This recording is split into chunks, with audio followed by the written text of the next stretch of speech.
ہر مشکل آسان کرنے والا ایک اللہ ہے۔ اللہم الطف بی فی تیسیر کل عسیر، اے اللہ ہر مشکل میں نرمی کرنے والا اور آسانی کرنے والے اے اللہ آپ ہیں، آپ نرمی بھی کریں گے، آسانی بھی کریں گے۔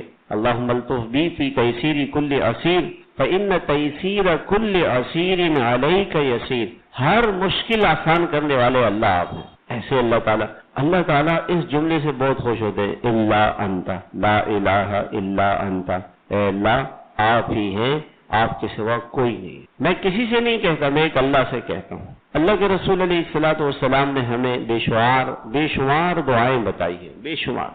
انسان کی زندگی میں مشکلات پیش آتی ہیں۔ میں نے ایک دن سوچا کہ چلو میں جو ہے وہ دعائیں حضور صلی اللہ علیہ وسلم کی، حدیث میں آیا حضور صلی اللہ علیہ وسلم بیمار ہوتے تو آپ نفث علی نفسہ بالمعوذات، آپ اپنے جسم مبارک پہ معوذات پھونکتے تھے، پڑھ کر پھونکتے تھے۔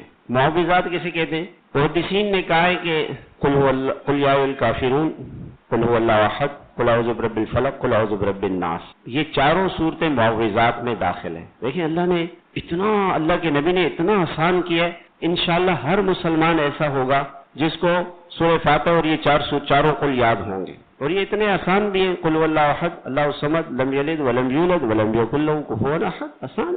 یہ چاروں صورتیں معوذات ہیں۔ جب اللہ کے نبی بیمار ہو جاتے تو آپ صلی اللہ علیہ وسلم جو ہے ایسے پڑھ لیتے، پھر ایسے پھونکتے اپنے جسم پر۔ محدثین کہتے ہیں کہ اس تھوک میں ہوا میں تھوڑا سا تھوک بھی ہو ایسے، اور پھر آپ سر سے شروع کر دیتے، ایسے سر سے لے کے پورے جسم پر، اپنے پورے جسم پر آگے، پھر اس کے بعد ایسے سر سے پیچھے سے شروع کر کے پورے جسم پر پھیرتے تھے۔ حضرت عائشہ فرماتی کہ جب اخیر عمر میں آپ بے ہوش ہو گئے تو اس بے ہوشی میں آپ مجھے فرماتے کہ تم پڑھ نہیں سکتے تھے، تو میں پڑھتی اور حضور صلی اللہ علیہ وسلم کے ہاتھوں کو ایسے کرتی اور ان پہ پھونکتی، اور پھر حضور کے ہاتھ حضور کے جسم پہ تھے۔ یہ بیماری کا علاج بتایا، یہ دم ہے حضور کا۔